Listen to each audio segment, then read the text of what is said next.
자, 지금부터는 김병기 의원의 공천 관련 의혹을 집중 보도해드리겠습니다. 아시다시피 김병기 의원은 이 공천 심사와 관련해서 막강한 권한을 갖고 있었습니다. 그런데 김병기 의원의 지역구만 전원 다 단수 공천을 받았다라는 내용이 흥미롭습니다. 2026년 6월 지방선거 김병기 의원은 공관위 간사였어요. 서울 동작갑 김병기 지역구만 후보자 6명 모두 단수 공천을 받았다는 거예요. 서울 공관위원 지역구 중 전원 단수 공천은 유일하다는 겁니다. 자, 그럼 누가 단수 공천을 받았는지 함께 보시죠.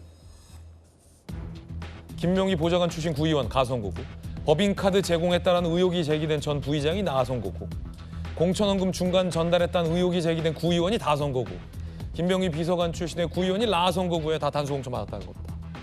지금까지 제기됐던 의혹들과 연관돼 있는 사람들에게 단수 공천이 주어졌다라는 얘기입니다. 자, 그러면 반대로 김병기 의원에게 탄원서를 냈던 사람, 동작구의 그 정치인은 어떤 취급을 받았을까? 그 구의원을 겨눈 입법을 한 것 아니냐라는 의혹이 TV조선 제기됐습니다. 2020년 11월 동작구 예결위원장 선임 당시 A 구의원이 여야 합의로 내정이 됐습니다. 2천만 원 전달하고 반환했다라는 그 탄원서 있잖아요. 문제의 탄원서를 작성한 인물이에요.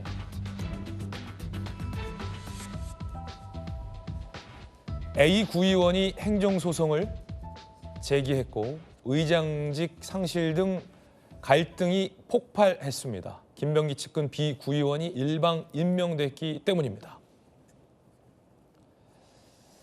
자, 지방자치법 개정안을 대표 발의했습니다. 지방의회 의원 부동산 건설업체 겸직 금지. 당시 행안부는 차별 소지 있다라고 반대했는데 알고 봤더니 그 탄원서를 냈던 구의원이 건축사무소 대표를 겸직하고 있어서 본인에게 탄원서를 썼던 구의원을 겨냥한 불리한 법안을 낸 것 아니냐라는 의혹까지 제기됐습니다.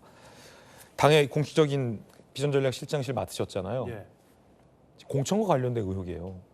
자기에게 카드를 주거나 아니면 뭐 후원금을 걷거나 했던 사람은 다 단수 공천 받았고 탄원서를 냈던 지역 의원을 겨냥해서 떨어뜨릴 수 있는 법안을 발의한 것 아니냐라는 의혹인데 어떻게 보십니까?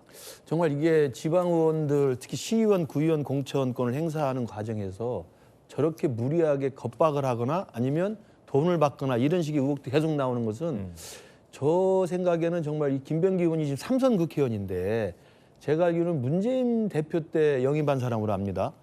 정말 저런 사람이 과연 정통 야당이라고 했던 민주당의 민주적 정통성을 계승할 수 있는 사람인지 근본적으로 의심스럽고요.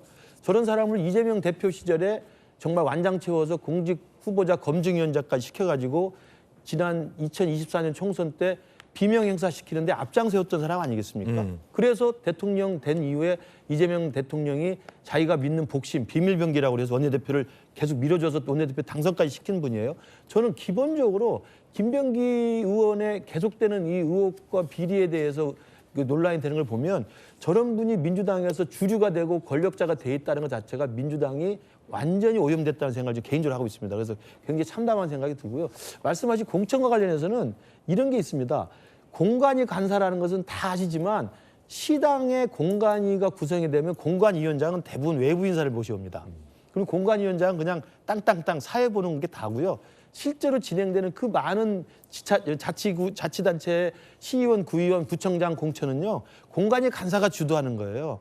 우리도 총선 때도 사무총장이 공관위 간사를 겸하지 않습니까? 사무총장이 모든 자료를 준비해서 의견을 제시하거든요. 그런 식이기 때문에 당시 2022년 그 지방선거 때 서울시당 공관위 간사였다는 전권을 휘둘 수 있었던 겁니다. 그래서 마음 놓고 자기 지역구의 시의원, 구의원은 자기 마음에 드는 사람으로 전부 단수 공천을 끝낸 거예요.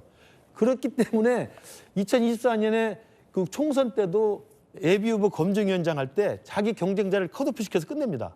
그러니까 그 경쟁자가 억울하다고 기자회견하고 재심 요청하니까 재심도 바로 그 다음날 기각으로 끝내버려요. 그냥 눈에 보이는 게 없었던 겁니다. 마음대로 해줄 수 있는 자리에서 자기 마음에 드는 사람 단수 공천 주고 마음에 안 드는 사람은 컷오프 시킬 수 있는 막강한 권한을 행사했다는 것이고 그렇기 때문에 지난번에 문제가 됐던 김경 시의원 같은 경우도 하룻밤 사이에 바뀔 수 있었던 게 이 김병기 당시 그 공관위 간사의 동의가 없으면 이거 이루어질 수 없는 겁니다. 그 점은 분명히 말씀드리고 그렇기 때문에 후원금 걷고 뭐 법인카드 대신 쓰고 그다음에 돈 걷어오고 이런 것들은요. 당연히 시의원, 구의원 출마하려는 사람들 보면 아 김병기 의원한테 잘못 보면 우리 죽는다. 잘 보이면 공천을 단수로 주더라. 이걸 경험칙으로 알고 있는 거예요. 얼마나 열심히 하겠습니까?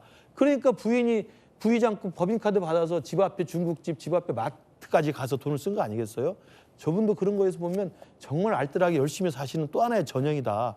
저는 정말 지방선거에 이런 식의 파렴치하고 노골적인 공천 헌금 또는 공천 전횡 이게 민주당에 남아있다는 건 정말 2026년 대한민국 민주주의에서 정말 창피한이라고 생각합니다. 네, 김웅식 교수님 의견 전해드렸습니다. 김병기 의원은 아내 법인카드 유용 의혹과 관련한 대부분의 의혹에 대해서 사실이 아니다라고 부인하고 있다는 입장도 전해드리겠습니다.